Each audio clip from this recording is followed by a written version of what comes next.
you, Sebastian. A few words for the childless lighting by Linda Barnes, Suspended Between.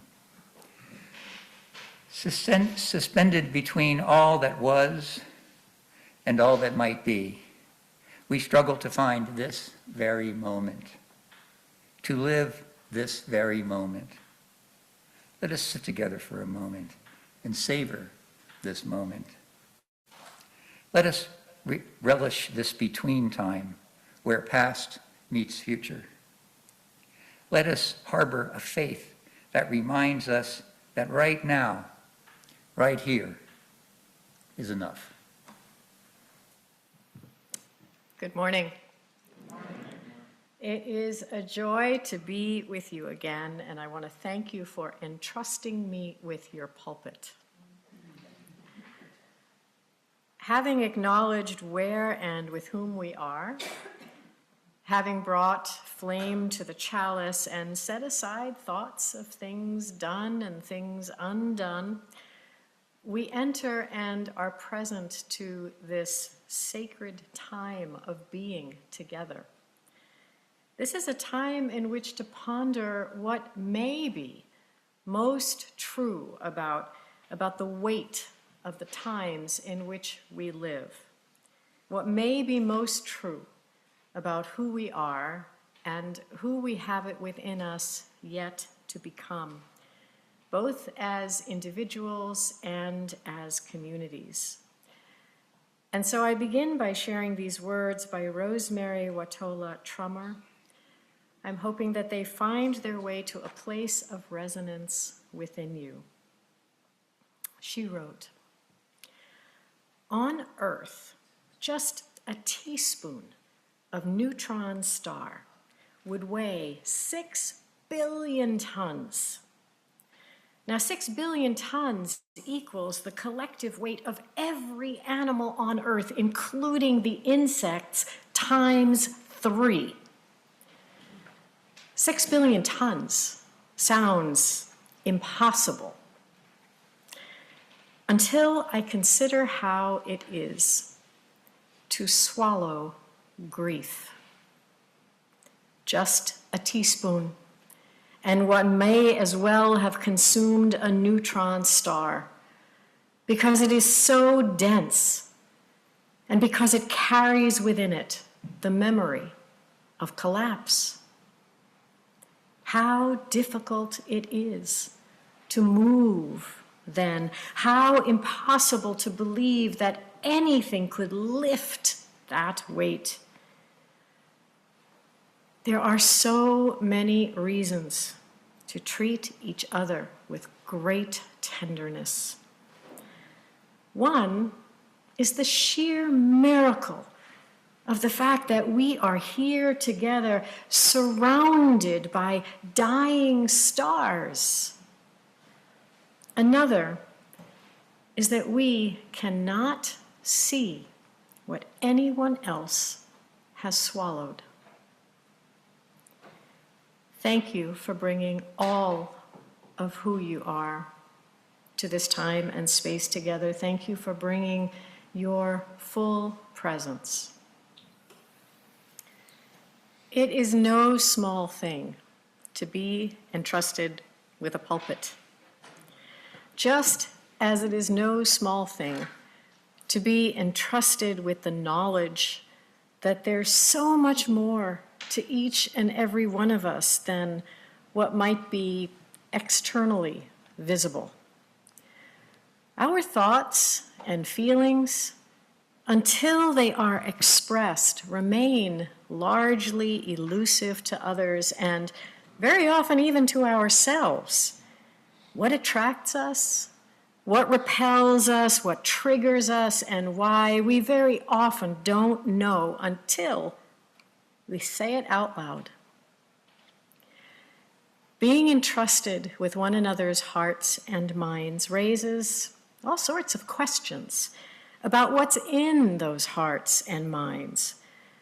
Questions about what we can and can't perceive, about one another's woundings, one another's insights, one another's resources, It raises questions about what we can relate to and understand and feel compassion for, or at least raise some curiosity about. So the theme of presence, for me, relates very much to the theme of trust. We have to be able to trust what's in here. We have to be able to trust one another, to care about what's in here, and make space for that kind of sharing. The theme of trust relates to all of this, particularly because the miracle of each new day and the comfort of gathering together, well, it can inspire tremendous joy, but it's become obvious to me, especially in the last several weeks, that many of us are carrying grief into this season for all kinds of reasons. The largely invisible weight of collapsed hopes. Many of us are not at our best these days. Many of us are struggling to be present to everything that's changing, everything that's being shaken up. Got a little snow globe here. It's hard to know what's true. It's hard to know whether we can trust our sources, whether we can trust our reactions, our ability to make sense of things, our ability to be present, whether or not we can trust our ability to figure out how to move through this, how to move forward. In preparation for today, I couldn't help but be reminded that the currency of this country proclaims, "In God we trust." But really? Do we, all of us? And if so, which one? What are the qualities of that God? Why aren't they answering the prayers of the suffering or softening the hearts of the callous? Those at this very moment rising into power. Ideologies come and go. Empires rise and fall. That has always been the case, but all of that can easily be attributed to human agency. It can be a reflection of our capacity as human beings, both to create and to destroy. In response to all that, poets have long taken solace in the steadfastness, the reliability of the natural world. Even if the social world is in flux, the natural world is not. Poets have turned to the seasons that we can trust to bring rain or to bring flowers or to bring harvests, each in their own time. But even now, the seasons can't be trusted. And on an interpersonal, social level, I have to say I definitely find myself struggling to know who and what I can trust. A very harsh light is being cast upon many of the things that I was taught as a child about this country's history, for example.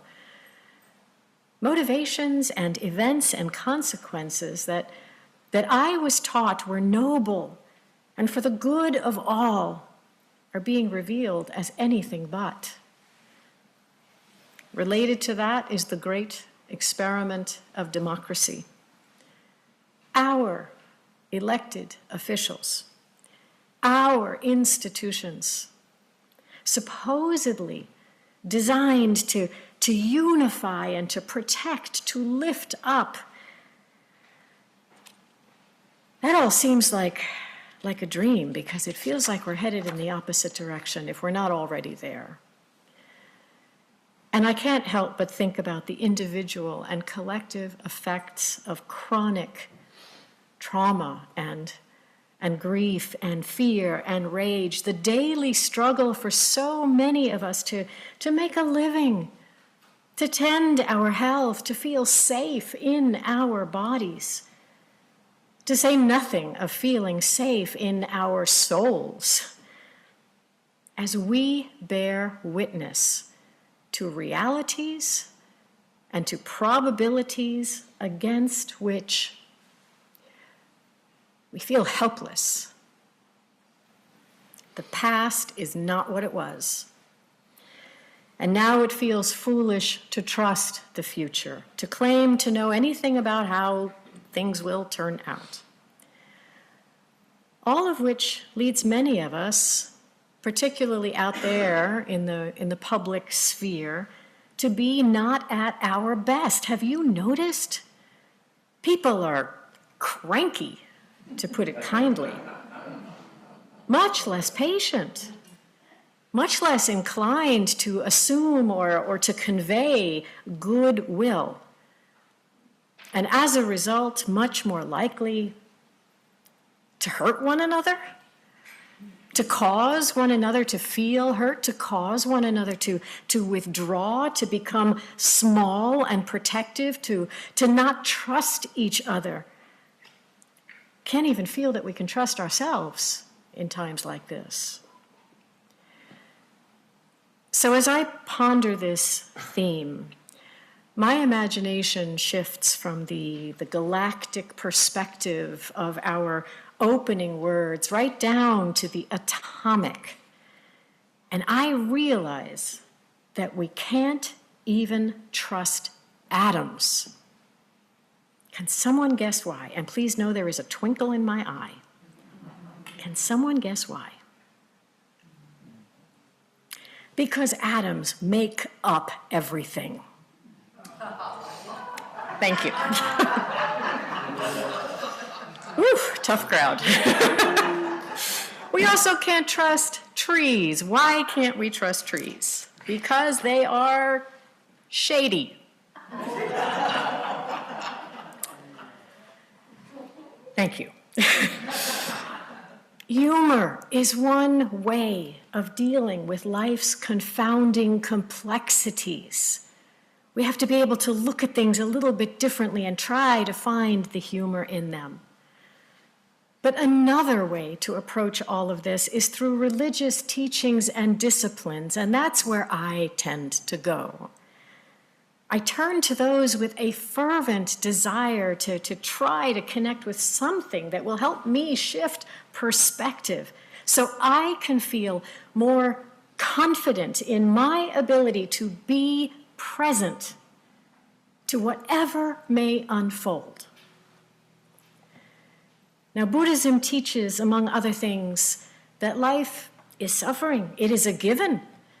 It's the only thing, really, that can be trusted. So adherents are urged to still the mind, to still the emotions, and to cultivate compassion in response, because suffering is hard, and we struggle with it.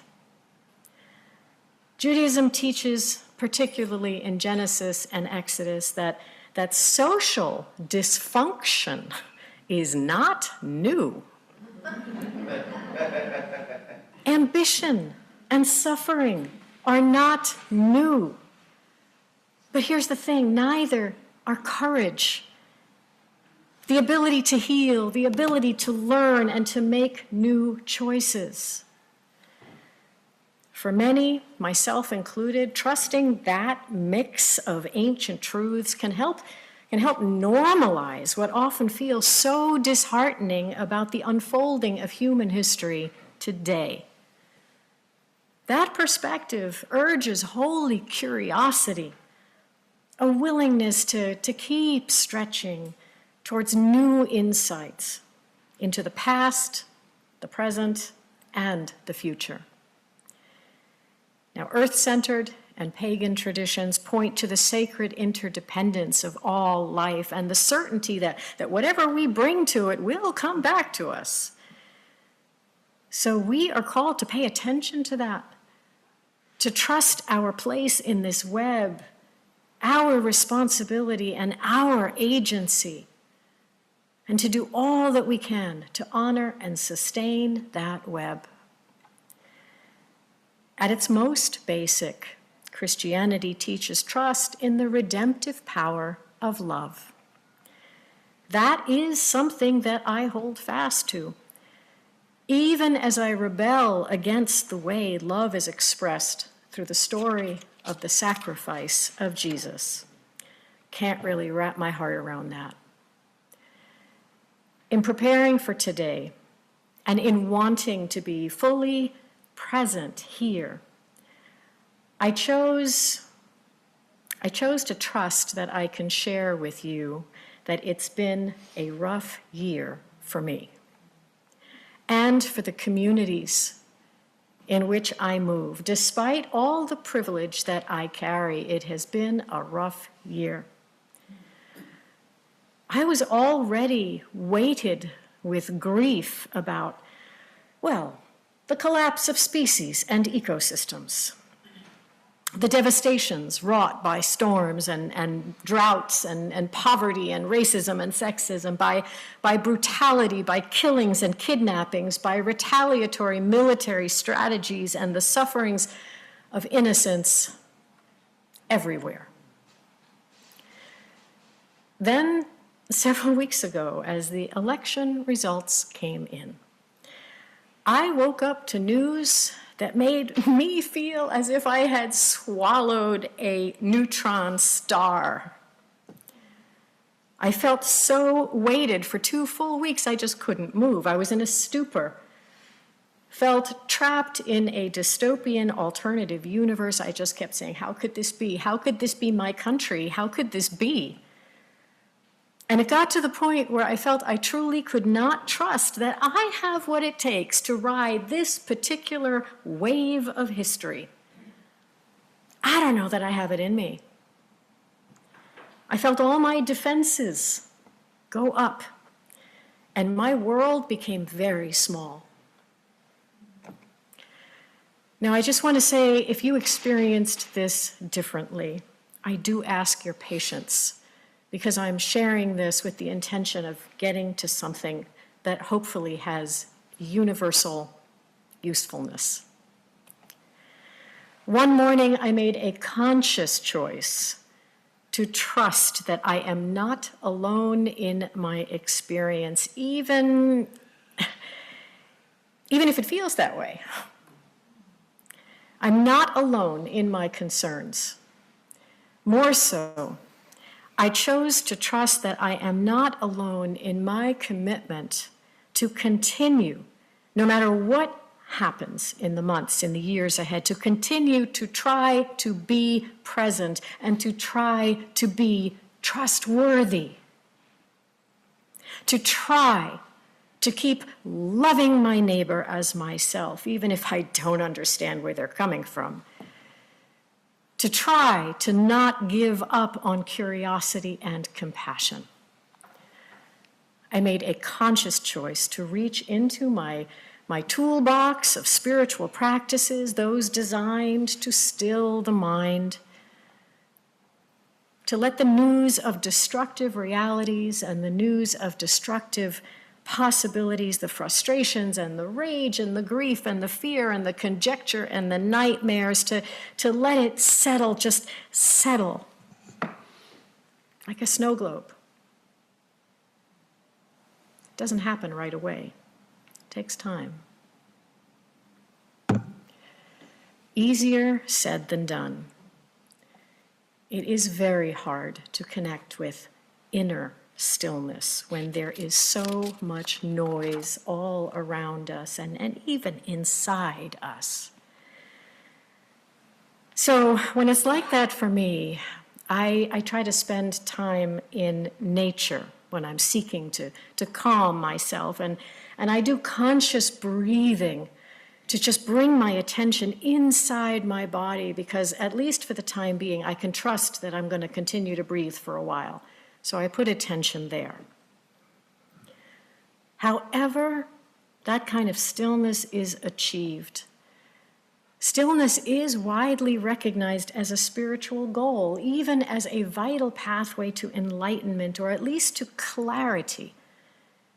It's hard to think clearly when you're feeling scattered, but when you can access stillness, you might be able to connect with clarity around your core values and the ways in which you might yet give expression to them. So along those lines, the words of Psalm 46, "Be still and know that I am God," came to mind last week as I sat in meditation. Be still and know that I am God. Now, the first part of that, be still and know, that resonated for me. Not so much that second part. So I felt moved to look at that phrase a little bit differently. I decided to repeat the phrase and then drop one word at a time. So, be still and know that I am God became, be still and know that I am. And that became, be still and know that I, be still and know that, be still and know, be still and. And then I was left with be, right down to be. And with an unexpectedly deep exhale, I released enough weight from that neutron star of grief that I swallowed to allow me to connect for just a moment with a glimmer of hope. Because nothing is ever as it really seems. Because we can look at the same old thing in new ways. That is our choice. Letting go of how we perceive and interact with things can bring delight and agency. It can bring hope. So be still and know that I am. Whether or not we buy into the idea of God can be a gentle reminder that there is always more than we may at present insist to know. Because there really is so much we don't. The challenge is to be present in new ways. Be still is a reminder to trust, if nothing else, that mysterious moreness that is yet to be revealed, a reminder to stay present, to stay curious and engaged. All of which is to say, stillness, as in passive, attentive presence. As much as it can be a form of spiritual bypassing, can also be very helpful when the noise of the world obscures our clarity and our sense of agency, our sense of hope. Nothing is ever as it really seems. Nothing is that simple or predictable, but we have the ability to look at the same old thing in new ways. And as it turns out, I found another way to look at that psalm, at those words I just shared with you. In the original Hebrew, the word translated into English as be still, the word is harpu. That word actually implies something very different than hard-won, attentive presence, stillness.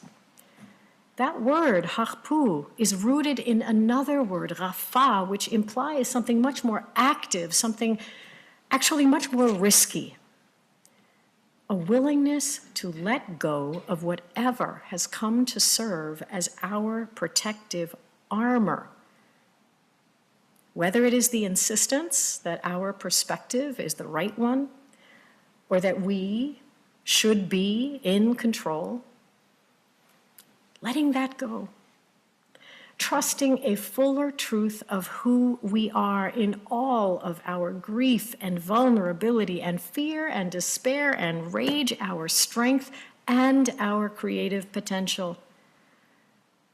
As a diverse group of complex individuals and as communities, committed to coming together in a spirit of compassion and love, honoring the complexity and the mystery within us and among us.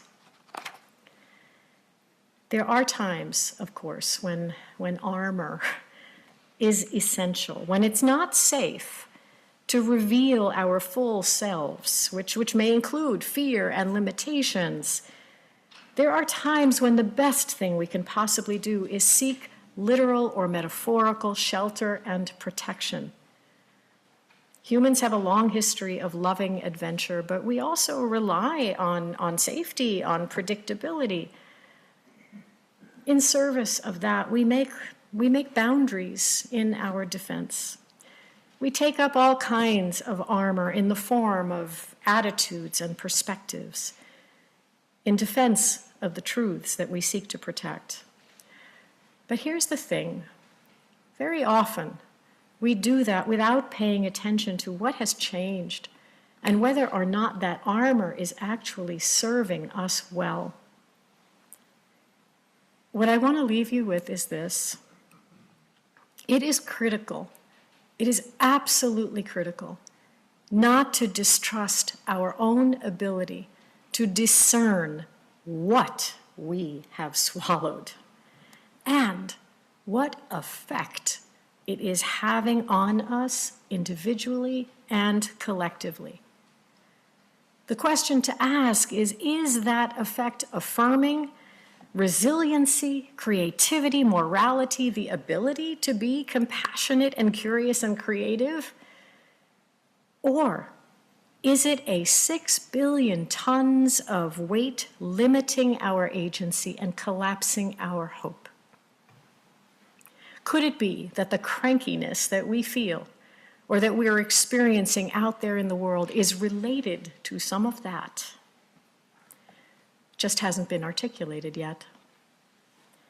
Now more than ever, we are called to find creative new ways to listen beyond all the noise, to look at things differently for answers to questions like these, and to trust our own experiences, our own inner knowing, and to be curious about what can still be learned.